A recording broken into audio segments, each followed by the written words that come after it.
Hey, what is going on, everyone? It's me, Mr. Mario, and welcome back to another episode of ModChat. For those who do not know, this is a podcast I do here in two different forms. First of all, it is available in a video visual form here on the Mr. Mario 2011 YouTube, Rumble, and Odyssey channels. Secondly, it is available like an actual podcast in a audio-only form. Simply look up ModChat, all one word, in your favorite podcasting app, host, provider, or platform, and you should hopefully be able to find it. I know it's not available on all of them, but it is available on most of them. Either way, this is a show where I come on here and talk to you about new things that I find interesting, cool, do a little bit of show and tell, all in the realm of video game modding and video game console modding. Now, I try and do this at least once a month, and while as this is not typically a news show, I guess some people do consume it as such, and it doesn't really matter how you consume it as long as you enjoy it. That's the most important part here. Either way, we do have a wide variety of topics here for different systems that we're going to be getting into, so let's go ahead and just jump right into the topics. I guess Lily's going to sleep there and be okay with it, but let's just jump to these topics. So for the first piece of homebrew here we're covering, it is a PS4 release that ended up happening last month, but it was neat enough that I did want to throw it on here.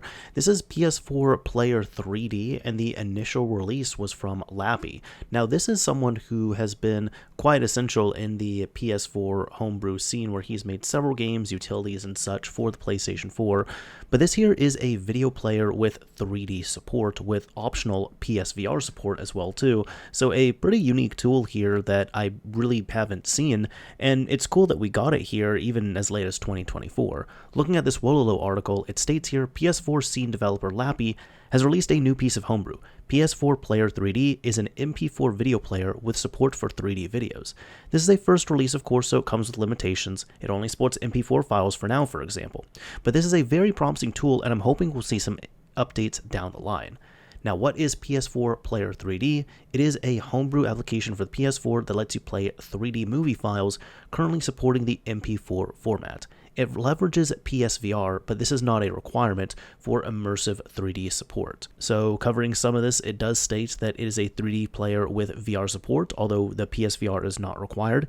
You can copy your 3D videos to a folder named 3D videos on a USB drive or in the /data directory on the internal drive, and the app can automatically configure playback if you add one of the strings to the video file name. So you're essentially setting flags right here, similar to an executable, except you're doing this all on video file names. So 180 for 180 degree videos, 360 for 360 degree videos, TB for top bottom videos, LR for left-right videos, and it looks like there's some other flags for EQU, CUB, and EAC. So there we go, something that I certainly think is awesome here, and a tool that I do love to see. Now, in regards to this, it does kind of have a little bit of a throwback to the days of when 3D was definitely the big rage in terms of like what's next with TVs and such on here. So I think for people who are watching like actual 3D videos, it's going to be a little limiting there, since really not many new displays support 3D. However, I think this is going to be huge for people who have PSVR support and a jailbroken PlayStation, so they can get some more usage out of it. We're going back to the original Xbox here with a tool that I'm going to be covering a bit more in depth here in a dedicated video. However, we're going to be covering here XCAT, which is the Xbox Content Archive tool, which was recently released as well in March. Now, from Go Team Scotch over on Xbox Scene, they state that Xbox preservationists have been hard at work developing XCAT, an automated tool to allow Xbox owners to search their consoles for lost Xbox content and have it be uploaded as a part of a collaborative effort to archive DLC, title updates, homebrew content, apps, skins, etc., and more. Using this tool, the community can pool their efforts to archive lost Xbox content that may be lingering out in the wild on consoles and preserve it for the benefit of everyone. As of today, March 25th, 2024, the team behind this powerful tool have released version 1.0 to the public. And to quote it here, XCAT is a utility that runs directly on an Xbox console to assist in finding unarchived DLC and other lost content. When run, the application will scan the Xbox hard drive for any content that has yet to be archived and upload it directly to the servers of the XCAT team for later analysis, sorting, and archival. The XCAT team is looking for more than DLC, homebrew dashboard skins, Xbox Live Message of the Day files, long-lost game mod packs. A lot of community-made content is now lost to time. but there is a chance it could be found. This 1.0 release includes a standard XBE compatible with soft-modded and hard-modded Xbox consoles. In addition to this, the team has also bundled a variation that is compatible with in-game, the new soft-mod method requiring only a memory unit or a USB drive. This utility is just 3.7 megabytes, meaning it can fit onto a memory unit alongside in-game. This is especially useful for users who may not be interested in modding their console, but still wish to contribute potentially lost content on their Xbox to the XCAT project for preservation. And really, it goes down, and when you run it, it will scan your C drive, your E drive, the F drive for apps and games, G drive for apps and games, and the XYZ partitions for cache. When run, it calculates a unique checksum for each file found. A list of checksums is then sent to the XCAT servers for analysis. If any individual file is determined to be new and not yet archived, it is then put into a queue and uploaded right from the user's console. If a file is already present on XCAT servers, that file will not be uploaded again. This method also avoids duplicates caused by differing naming schemes, as each individual file is hashed. Now, they say that the XCAT team has also made great efforts to gather checksums for existing known files, such as redumped CCI game sets, and known homebrew to avoid these being uploaded. As more people use this tool over time, more checksums will be gathered, meaning each individual person is less likely to have a large amount of content that needs to be uploaded. Now, the goal for this is collecting lost content is just one step in the preservation process. The next step here is to share any relevant lost content with the community as a whole. This will happen in a variety of ways. Recovered content that is useful or relevant for playing games on Insignia, the modern replacement for Xbox Live, will be shared with the Insignia team. It may be made available as updates from within said game. Other content such as lost homebrew apps, games, skins, etc. will be made available in the relevant channels, which is to be determined. Now, there is a hot list of content right here, which we can go ahead and check out. So this is going to be the console mods wiki for unarchived DLC. So this is really what they are after here, and some of the examples are, well, if we look at higher priority, these games are known to have missing DLC or updates that would benefit the Xbox community immediately. So how about this? For Halo 2, they're looking for 22 title updates. However, it'd be number 5, like title update number 5 for Spain, Korea, Japan, 19 miscellaneous older title updates.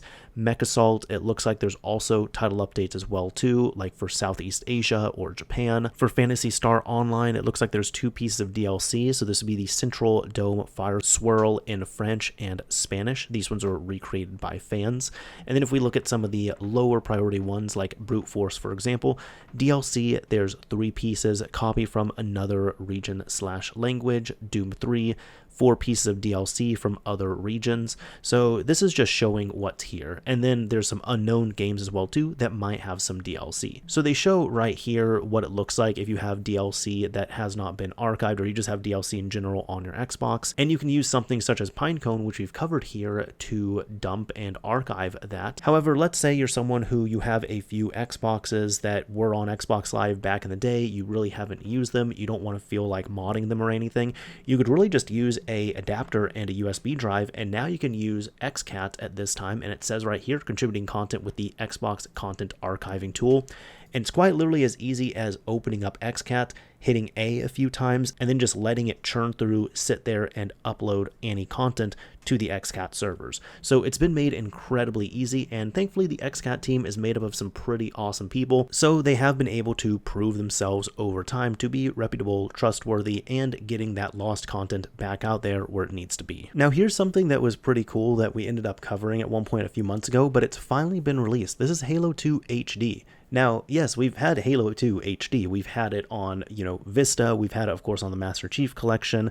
If you want to count it, playing on 360 backwards compatibility. But no, this is an actual HD mod for the original Halo 2 on the original Xbox from Grimdoomer.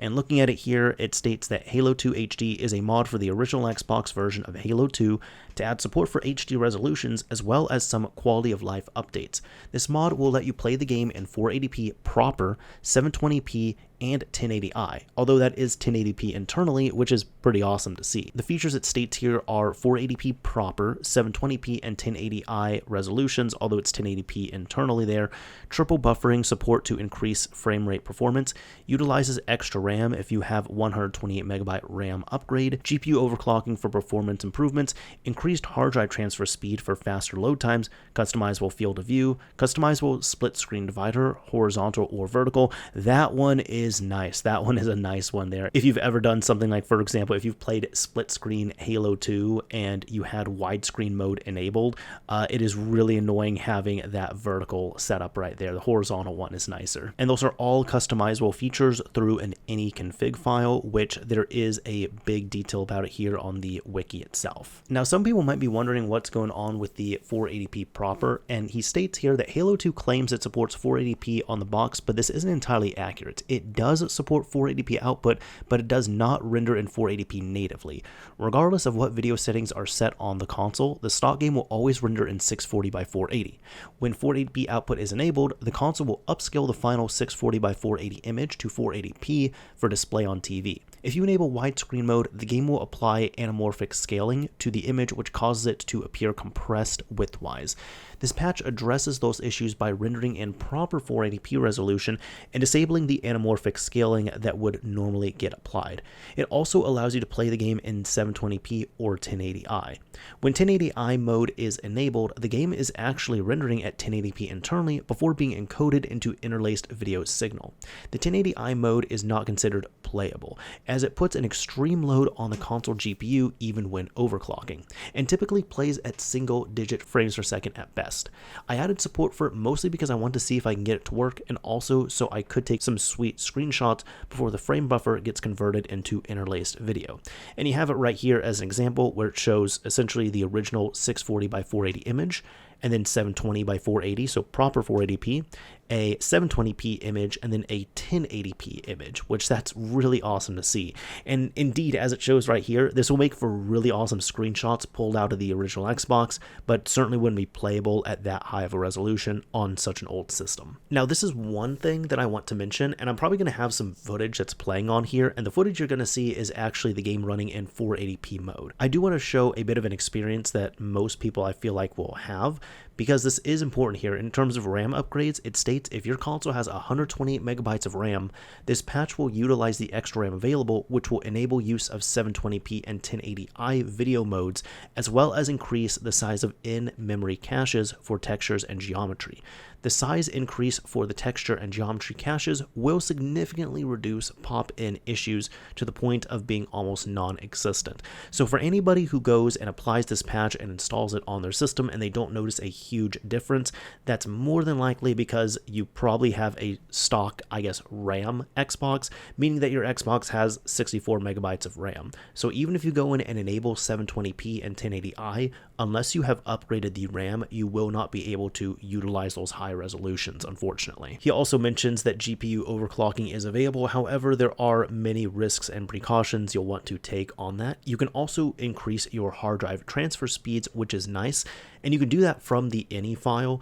However, do keep in mind that you are going to have to do some more physical modifications on that. Like, for example, if you need transfer speeds faster than UDMA 3, you're going to need an 80-pin IDE cable. For UDMA 4 or 5 with the stock 40-pin cable, you'll get some read errors and game crashing on startup. However, it's more noted here for the hard drive transfer speeds. This would be a setting that you should more so tweak only if you're on a BIOS that doesn't have those increased speeds. So if you haven't applied Titan patch or if you're not using SirBIOS. Some people are probably going to ask about this here, but in terms of compatibility, he states due to how this patch works, it is not compatible with the Xbox 360 back compat emulator, nor will it ever be. It would require complex changes to the emulator itself, and I have no plans on ever investigating it further. This patch has also not been tested on XQEMU or any other emulator for PC. It has only been tested on real hardware, and I have no plans for providing additional support for any other means of running original Xbox games. So just keep that in mind. The intention of this is just going to be on completely bare metal original Xbox hardware, not a PC emulator, not the 360 emulator for it. You can run this on a stock Xbox, or you can run it on a tricked out Xbox with the highest modifications and compatibilities possible on there. Really just the best upgrades you can do, but don't bank on being able to play this on the 360 backwards compatible emulator. Now, currently there are a few issues and limitations, one of them being that this currently only works with the 1.0 version of the game and not the 1.5 version. However, he does plan to port this to the 1.5 update at one point in the future. Some of the other issues here state that campaign checkpoints may not work between this patch and other versions of the game. When loading a campaign save, you may have to start the most recent level from the beginning instead of from the last checkpoint. You will not be able to take screenshots using Xbox Neighborhood or any other tools when running with 128 megabytes of RAM. HUD elements will get smaller when using high resolutions. Bink videos will still play at 640 by 480 resolution. Campaign loading screen, player sign screen, and pre-game lobbies still render in 640 by 480. Adjusting this is non-trivial and most likely won't be fixed. So you can probably see that in some of the video footage here. However, overall, this is a really cool patch that has been made for the original Xbox and for Halo 2. And I'll say this, for anybody who is curious, it would be worth checking out. You can go to the releases here, download the zip file, and it really just comes down to applying a XDelta patch to a clean version of Halo 2, so the original Halo 2 1.0 XBE, and then transfer over the accompanying ini file, which you can come over to the configuration file wiki right here, and it breaks down everything in regards to these settings and such on here, which you can enable and disable. For what it's worth, the footage that I am showing you all is on a hard modded Xbox. However, it has a stock CPU, stock GPU, 64 megabytes of RAM, and it is running in proper 480p when doing recording of all of this. On top of that, I just ended up using the default configuration file. I looked through it and I didn't see anything that I really needed to tweak on my specific setup, so therefore I just transferred it over. So I'm just using it completely stock, bare bones, in a setup that probably most people who have original modified Xboxes would use. So I did want to cover this here real quick, and I've actually been meaning to cover this in the last couple episodes, but it's so minor that I've actually kept forgetting to do it here. Now, I've talked about the MIG Switch a little bit on the channel, which, in case you do not know, is a flash cartridge for the Nintendo Switch. It works on all firmwares, it works on all hardware revisions, it does not need any other modifications or any other custom firmwares. You quite literally just have to dump your games accordingly as per their standard, put them on a micro SD card, and you can pop it into the Switch itself. However, I did a full episode of ModChat covering this in December, even before there was a lot of detail about the MIG Switch, because I wanted to put it out there and essentially say that on a technical level, I think it's cool, but I think people are really going to be wishing and wanting for a lot more, and this is going to be incredibly limiting for what it is. You're really only going to be able to play stock cartridge dumps, and that's it. And so many months removed now, we do know that for sure. You cannot make your own XCI files, you cannot do NSP to XCI conversions, you can't do any of that stuff. You cannot package in DLC or updates even if you legally own them. You can really only play stock, like completely stock cartridge dumps on your system. That's really all you can do. So the reason why I'm bringing this up is because there's been, a few small updates here, like some firmware updates here and there. The MIG dump tool was released to make it a little easier. However, when it comes down to it, I have had several people ask, hey, can you cover the MIG Switch? Can you cover the MIG Switch? Can you cover updates? What new updates are there? And this is me saying here, the last time I covered this was in December. We're out here in April. I really haven't covered anything because aside from, a few firmware updates, a few bug fixes, and again, the MIG dump tool for custom firmware systems, which allows you to, dump your cartridges a little bit easier on there. The reason why I really haven't covered this here is because there's not all too much to cover, which is really what I anticipated, because I feel like, again, people are wanting a lot more from the MIG Switch, and it's certainly not going to be possible. So what I'm saying is, just like what I said in December, if people are wanting a menu system, if people are wanting something a bit more on there, if people are even wanting a possibility of using a in-game entry point as an exploit onto the system itself, none of that is going to happen, especially even any type of customizations like having a menu system to be able to select your games and load them up that way. The only way I really see that possibly happening is going to be if you can do that on custom firmware. But again, this is all to say here, the MIG Switch has been making its way to distributors. The dumper is going to start making its way out, but aside from that, there's really not going to be any major updates in functionality, and there's really nothing else to report on here. So if this this is the last time I really report about anything on the MIG Switch, I wouldn't be too surprised. And this is more me coming out and just spending a few minutes saying there's nothing really here. But while there might not be news in regards to the MIG Switch, there is something else that has started to take a bit more fruition here, which is the UnlockSwitch. Now, so far they do have a website, but they're mostly active on their Twitter, and they state here that UnlockSwitch is a third-party backup and development device for the Nintendo Switch, not endorsed or licensed by Nintendo. Of course, we're familiar with that. But you can see right here that unlike the MIG Switch, where from what I've been seeing it's been retailing for about $60-65 US, they're saying here that the recommended retail price for the UnlockSwitch is going to be $39 US. So you're going to save a little more money right there. It looks like they're a little more transparent about, what they're showing and such, like this is the actual device itself here, although they end up just silk screening over the chips, which have already been known on this. It is going to come with this case here, which is nice. They've been warning people to stay away from scammers and such on here. But at the end of the day, this here, the UnlockSwitch, is even, really they've claimed this here is a clone of the MIG Switch. However, the reason why this has been interesting is because they've claimed that even though this is a clone, this is going to offer improvements. So they're stating that this is a clone, but it's going to be better than the MIG Switch itself. So far, we really need to see what exact improvements are going to be available on here, because we've seen like some demonstration videos which seem to work about the same, or maybe even, in all honesty, the game switching seems to be a little worse. Although they have tried to answer that things are going to be improved, they also had a few hints at other things such as a button or a physical switch on the UnlockSwitch itself, so that you don't have to keep inserting and reinserting the cartridge in order to change games. However, aside from that, what we know for sure at this point is this is a cheaper clone unit of the MIG Switch, and that's all we know. It hasn't gotten out to resellers, it hasn't gotten out to reviewers at the time I'm recording this here, so we just have to wait on this. But that's about the only other update I really have here. It's a different product, but it's a clone of the original product, which many people saw this coming. So I am glad I waited a bit here, because Nick Moses05, friend of the show, but also someone who has done a lot of coverage in regards to Team Executor especially,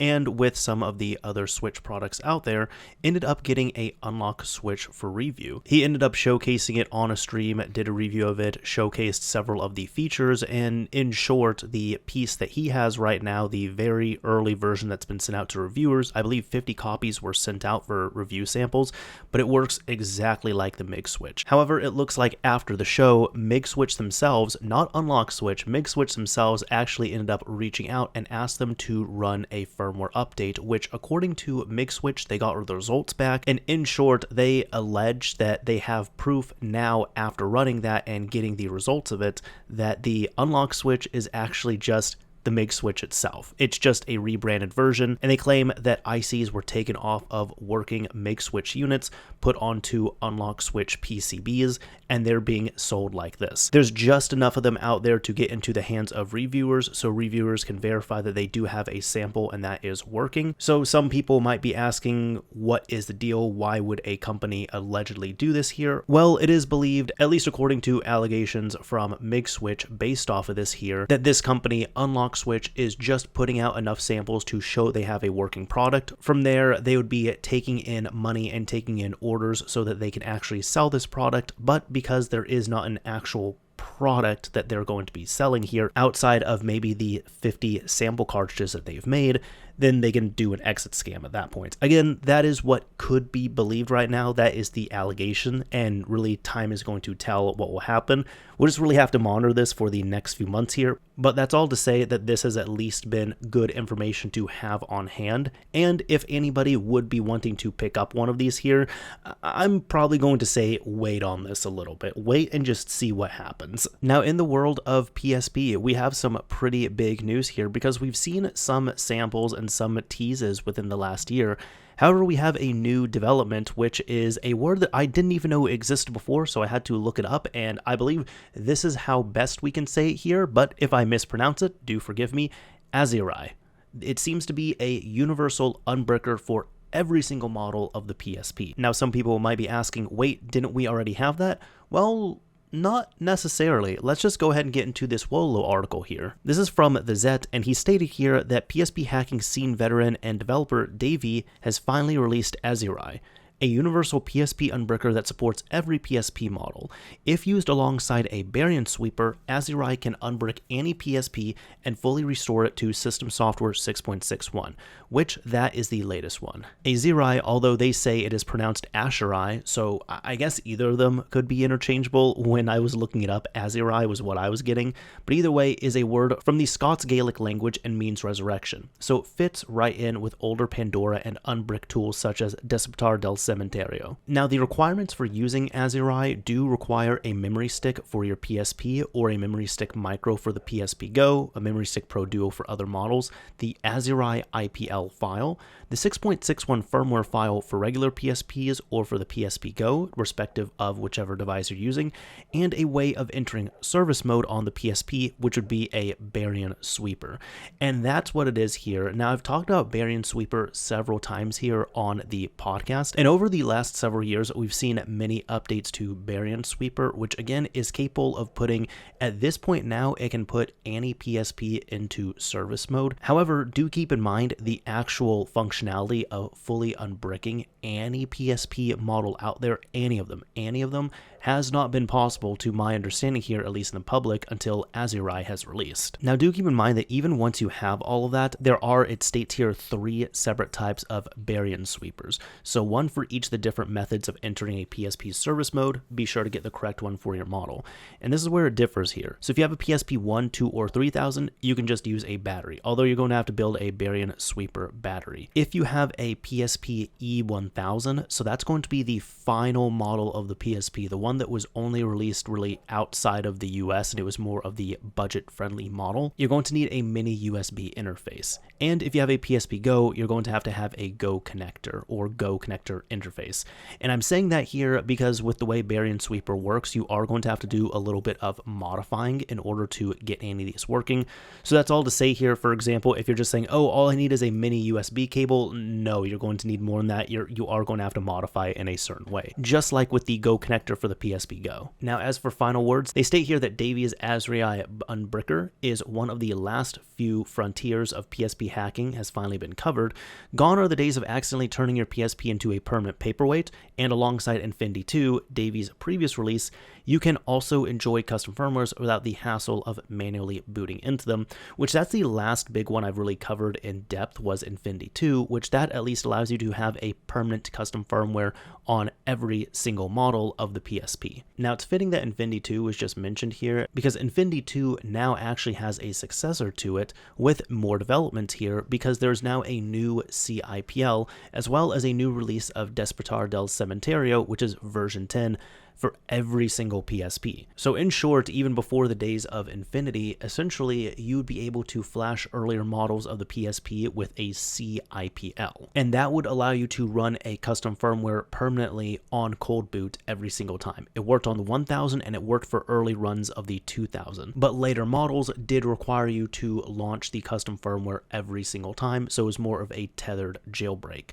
Infinity did help out with that quite a bit, but it was not in the form of a cIPL. However, now we're back to that point where you can now flash a cIPL to every single model of the PSP. And it even says right here, we're proud to announce that a new cIPL, so custom IPL and Despertar del Cementario, are now available for every single one of the 8 different PSP models, thanks to Davies' vastly improved and updated IPL SDK, and also Belika's previous cIPL and DC9 code for 03G devices. It was possible to bring these old PSP scene stables to newer devices. And as for a quick summary here, they do state that Despertar del Cementario allows you to unbrick any PSP, while the ARC custom firmware with cIPL allows you to use a fully and truly permanent custom firmware on any PSP. Yes, it is better than Infinity. And this is also the other thing too, these newer ones are more pushed with the ARC custom firmware, which is the newest one. It is the one that is still in development, still being developed to this day. So unlike something such as Pro, ME, or LME, which is just, they still work fine, but they are just older and more outdated custom firmwares. It even mentions here that the ARC custom firmware has matured over the last years and outshines the other popular PSP custom firmwares, the ME LME custom firmware and Pro custom firmware, by providing more features, a brilliant NXMB method of configuring its CFW settings and plugins, better and faster ISO load loader drivers, support for more optimized and also niche ISO formats such as ZSO, JSO, DAX, and a newer V2 variant of CSO, more robust safety measurements, and also offers the most variations of usage, so temporary, launchable via an XMB icon, perma-patched, new cIPL, entirely off the memory stick, etc. It even supports the PS Vita's PSP emulator and Adrenaline. For anybody who might be unfamiliar with Despertar del Cementario, it is, as stated here, a legendary unbricking tool, which typically you would have this on a memory stick that has been customized and set up properly, and it'll work with a jig kick or a Pandora's battery to boot into a menu like this, where you can go in, you can install an official firmware, a custom firmware, you can modify the NAND on here, like back it up, reflash it, check the hardware info, even boot custom firmware from your memory stick if you so choose to. The real big thing about this, because people might just say, oh, well, yeah, this is just working standard on a PSP. No, right here, you can have a fully bricked PSP, and as long as you can get it into service mode and boot it up into Despertar del Cementario with a magic memory stick, you can get this up and running. You can have this working on a fully bricked system and then restore that bricked system, which is really awesome to see. Now, for anybody who might already have an Infinity modified PSP, I'm sure that's totally fine. However, talking about the cIPL, why it is so good here is, first of all, the big difference is that, as he mentions here, this did not work on the new unhackable PSPs. However, now a custom IPL is working. Other permanent methods of installing a custom firmware, such as the old 6.20 permapatch or even Infinity version 2, are technically inferior to cIPL, as these permapatches are effectively just auto-launching the temporary variants of light custom firmwares, such as LME, ARC, or Pro, and makes them appear permanent. This means if you happen to mess around with a PSP's Flash 0 and end up corrupting important firmware files, you most likely cannot recover from this issue and end up with a bricked PSP. Custom IPL itself is much more powerful as it replaces the original IPL of the PSP's firmware and allows you to have a lower level access during its boot chain. This allows you to utilize various additional safety measurements, which in turn allow you to recover from a brick in most cases without requiring a Pandora or Barian sweeper kit. Additionally, it also allows you to install plugins and themes directly into the Flash 0, something that traditionally had only been possible on PSP's 1000, 2000 models running old cIPL custom firmwares, as messing with the Flash 0 PRX files and some RCO files was nearly always a certain brick, if done on the newer non-cIPL PSPs. The good news is that the new cIPL has the same features that the old one has, but it now works on all PSP models. So there we go, we have some amazing releases here this month in regards to the PSP that are really awesome to see here overall. Now this one, unfortunately, I don't have any show and tell on. However, this has been circulated a little bit with some hype in the PS2 scene here, and this is a release which is DKWDRV, which here is a unified single PS1 DRV replacement compatible with mostly all PS2 models. So this is going to be a way of playing PS1 games on a modified PS2 from a USB drive. Some people might be thinking that's already possible, and technically it is, but this one here is different, and we're going to get into why here.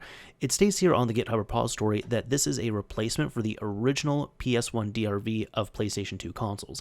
The original driver was heavily limited in features, sometimes on purpose and sometimes not, making user experience a real hassle.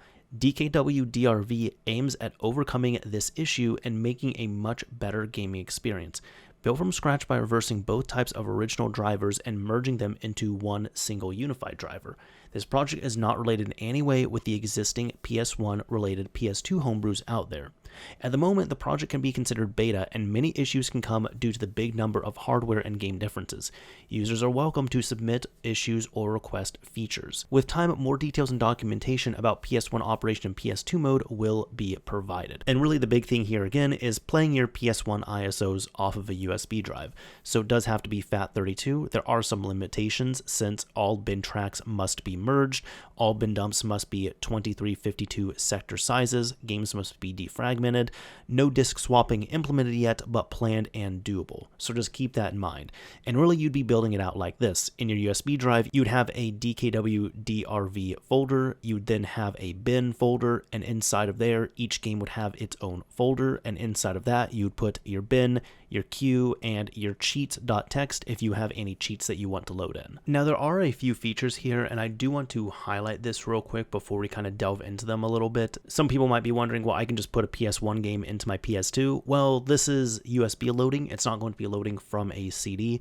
Or some people might be wondering that I can already do this on OPL or something else using POPs. And POPs is the very limited PS1 software emulator that was released for the PS2, which then modders ended up taking, and they were able to reuse and kind of put some fixes on and such to get PS1 games to load up through an internal drive, through USB, what have you on there.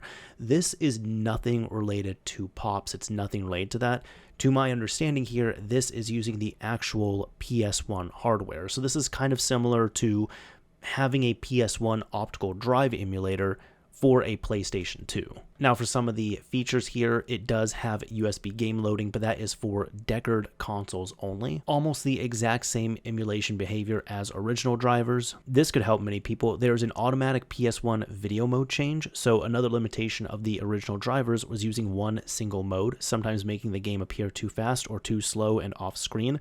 PS1 V-Mode neg was a good progress, but still limited. Now, the driver will auto-adjust to whatever video mode the game requests. Users can also force a mode on purpose. This solves many problems for users of Mechapone and Tony hacks. Dithering can be force-enabled or disabled, so no need for game patches and cheats on here. Screen offsets are an option. PS1 config options can be tweaked and saved.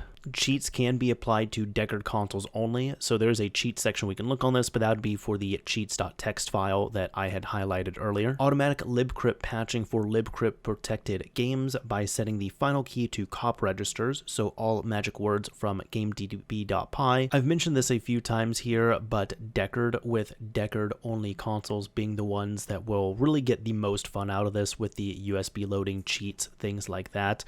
Do keep in mind there's essentially two models in regards to this here. There's the Deckard and PGIF, but it does seem like even if you're not one to load games off of USB, in terms of the usage here, because it does state that you want to have a PS1 disc inserted prior to running this software here, so even if you're just playing games off of disc on the PS2, you can have a much nicer experience, it seems, if you are booting them up through here as opposed to just the default way on the PlayStation 2. There's a few Deckard button combinations for Deckard consoles. So for example, you can adjust the screen offsets if you want to. You can toggle in-game cheats if you have any cheats set up there. And you also have different options for filtering, such as polygon MMAG filtering, polygon MMIN filtering, sprite MMAG filtering, and sprite MMIN filtering. I was hoping to see some combinations for swapping out game discs and such, although, like I said, right now, it does not seem to support multi-disc games, but that seems to be something that will be resolved here in the future,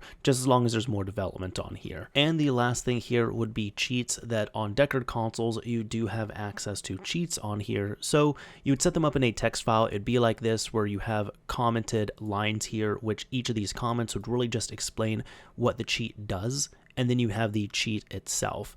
And it looks like here's a list of the supported cheat codes on here, and it's referencing the DuckStation naming. So it seems like really the type of cheat format that you'd use for PS1 games in DuckStation would be the same type of format you're going to use in your cheats.txt here. So there's going to be some uniformity on this. Either way, though, this is really awesome to see it finally be released. I know it's been in progress and worked on for, I think, a few years now at this point, and it has been teased a little bit, but now we do have an official release, so you can come over to the releases page, and it's really just the latest ELF file that you download, and then you launch it. However, you can launch ELF files on your PS2, whether it's through FreeMcBoot, OpenTuna, a mod chip, or really anything else. As long as you have access to be able to boot up Homebrew on a PS2, you can give this a try for a better PS1 experience. Now, there was some interesting news in regards to Pretendo, and this was important because for anybody who does not know, earlier this month, actually on April 8th, 2024, the online servers for the Wii U and 3DS multiplayer had shut down. So people were trying to get in their last purchases, their last gaming sessions, all of that. But Pretendo has been around for a while, and for anyone who does not know, this is pretty similar to, I guess the best way I can kind of, compare it is the Insignia service, where Insignia is the original Xbox Live replacement service for the original Xbox, which is free and available for anybody to use. Pretendo is essentially the same equivalent of that, except for the Wii U and the 3DS. And typically you would have to modify your system in order to use it. So it states here from this post that today marks the end of the Nintendo Network. As sad as this day is for many, it also comes with some positive developments.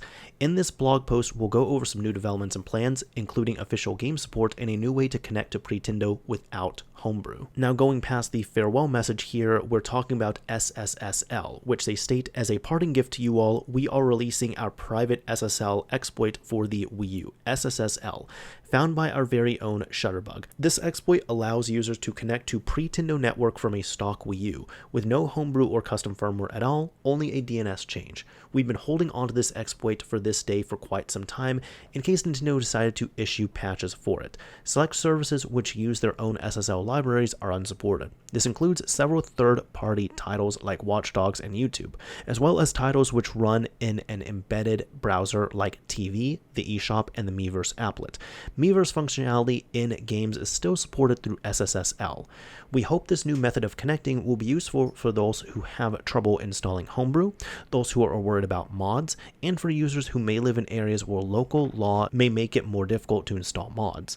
For more information, see our updated setup guide. It is worth stating that SSSL is only available for Wii U systems running firmware 5.5.5 or higher, and it is not available for 3DS users. So for the 3DS, you're still going to have to modify your system. However, it is nice that we do have this available for stock Wii U players if you do not want to modify your Wii U at all. And it was also respectful, I would say here, that on purpose they only released this after the network was taken down. Now we're going to be covering this article from The Verge right here in regards to iOS itself, and they state here that Apple opens up the App Store to retro game emulators, which this happened earlier this month, and when the news dropped, it was actually pretty unbelievable. Like, people had to go into the terms of service and make sure that it was legitimate here, but they state here that game emulators have long been banned on the App Store, and they were one of the big reasons users in Europe might seek out third-party marketplaces. But they're stating here, and this is from Emma Roth, stating that Apple is loosening its App Store restrictions and opening the marketplace up to retro game emulators. In an update on Friday, Apple announced that game emulators can come to the App Store globally and offer downloadable games. Apple says those games must comply with all applicable laws, though, an indication it will ban apps that provide pirated titles, which again certainly makes sense right there. The move should allow the retro console emulators already on Android, at least those that are left, to bring their apps to the iPhone. Game emulators have long been banned from iOS, leaving iPhone owners in search of workarounds via jailbreaking or other workarounds. They're one of the key reasons so far that iPhone owners in the European Union might check out third-party app stores now that they're allowed in the region. Apple's change today could head that off. Alongside the new rules on emulators, Apple also updated its rules around super apps such as WeChat. It now says that many games and many apps within these apps must use HTML5, clarifying that they can't be native apps and games. Now overall, I think this is a great move. I think not only iOS owners can now actually enjoy this without having to modify or jailbreak their devices on here, but also this is a big push against, which was really needed on here. Unfortunately, as I covered in the last episode, due to the Yuzu lawsuit and then subsequently the Yuzu emulator as well as the Citra emulator being taken down since they are from the same team, there's unfortunately been a lot of fear and a lot of knee-jerk reactions where several developers have been unlisting, removing, taking down their tools, applications, emulators and such on here, which has really disappointed many people. So I think it's a really big move when you're having a giant company like Apple explicitly changing their terms of service to now allow emulators in their storefront. Now, the last thing I want to cover here is something that I normally cover at the end of the episodes here, where I might include something that is interesting, cool, funny, somewhat related directly or indirectly in the world of modding. And this here is a device that was teased by Inside Gadgets here on Twitter, saying introducing the GBA Bluetooth TX cart. Play on your Switch and other devices using a Game Boy Advance. Supports any device that works with the Zero 2. So that'd be the Raspberry Pi Zero 2 is what they're referencing. Register your interest on the shop, however, due to the complexity to make, it's a bit pricey.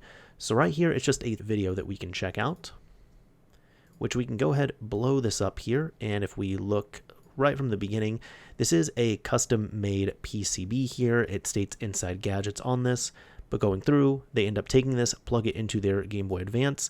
Inside Gadgets, Bluetooth GBA controller 1.0, switch left, Windows X input right, Android B, Mac OS A, keyboard right trigger, and start connect to last device. So that's okay. That's a nice option right there. So he's going to press left on the D-pad, or start actually. And there we go. He was able to hit the left and right buttons. And check this out. On the Switch Lite in the background, you can now see that this Game Boy Advance is connected to the Switch Lite as a Nintendo Switch Pro controller. And going through here, they're able to control it just fine.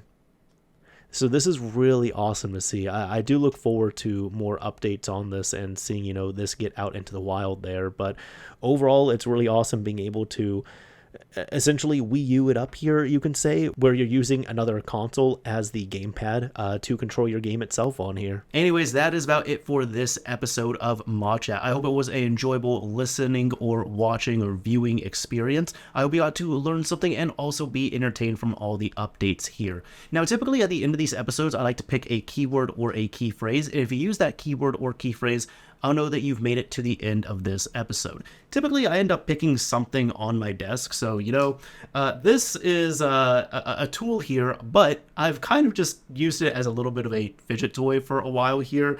This here is a Cool Runner Rev C, not a legitimate one. This one is a clone one right here. It's a glitch chip, and one of the best glitch chips out there for use with the Xbox 360. I've installed a few of these. They are fun little things to install and cool looking boards to have on hand, so it's kind of nice to not only kind of like play around with it, but also show people as well too. Either way, with all that, how about bored? How about that? Are you bored easily? Or does it take you a while to get bored? Do you like to create printed circuit boards? What is your favorite board type? Let me know. How about let's just use that. Let's use board. If you use the word board, and I guess any type of spelling will do there, as long as you use that word in your comment on the video upload, I'll know that you've made it to the end of this episode. Anyways, that is about it for this episode of ModChat. This is Mr. Mario, signing off. Thank you all for listening and watching, everyone. And if you enjoyed this episode, a like would absolutely be appreciated. And if you didn't like it, a dislike is fine as well, too. But again, as I always say, this is Mr. Mario, signing off for real this time. Later, everyone. And until next time.